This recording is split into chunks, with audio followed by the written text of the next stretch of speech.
Pharmacy Talk first. to me about Brexit. I thought Brexit was done. Yes, 4 years ago we left the EU. Absolutely. So what's happening? Do you mean the plant checks? Yes. Yeah. So essentially, that is one of the points about leaving the single market, is that there is increased checks at the borders because you're not in the single market. That's absolutely known about ever since 2016, when the decision to leave the EU was made. Well, imagine the shock for Health Minister Angela Leadsom when she finds out what then Prime Minister Boris Johnson told the country on 24th of December 2020, when he signed that last-minute trade deal with the EU. There'll be no non-tariff barriers to trade. The Health Minister will fall off her chair when she finds out these new import checks are non-tariff barriers to trade. That's right, that's precisely what they are. But the point is that since leaving the EU, the UK has been able to sign up to, I think, 70 trade deals. Well, again, imagine the shock for the Health Minister when she finds out most of these trade deals were simply rolled over from existing EU agreements following Brexit. And with respect to the trade deal we have with Canada, trading conditions have actually gotten worse.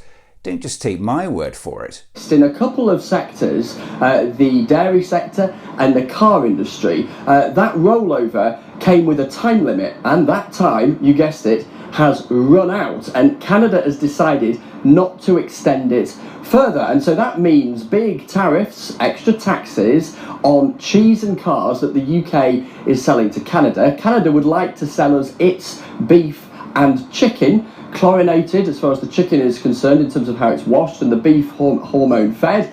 There is no appetite in the UK for that. So what has happened here is, rather than things getting better, trading conditions between the two countries advancing, which is the whole point of free trade negotiations, they've actually got worse. They haven't stayed the same, they have got worse. It's not the first time we've heard this 70 trade deals bollocks. We've secured new trade deals with over 70 countries since 2016. That's over £800 billion worth of new global trade, the Conservative Party has triumphantly tweeted. That tweet was slammed by the official statistics watchdog.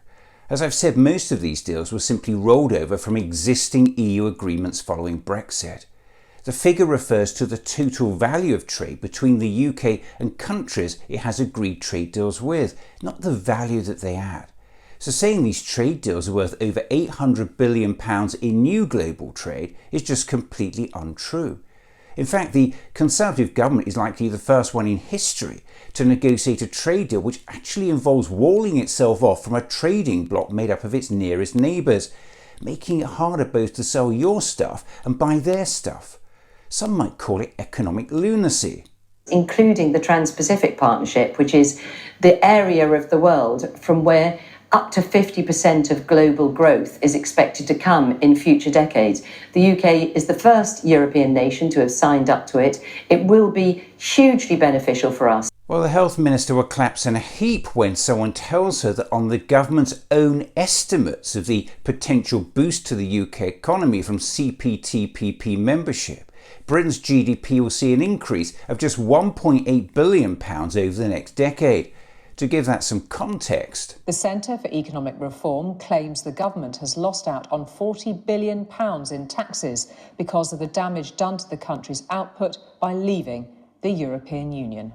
In fact, on the government's own estimates on this trade deal, in a decade we're likely to see an increase in our wealth of just 0.08%. On the other side of the balance sheet, the loss of GDP due to Brexit and exiting the EU single market is put conservatively by the Independent Office of Budget Responsibility at a staggering 4% of GDP by 2030. That's at least 50 times greater.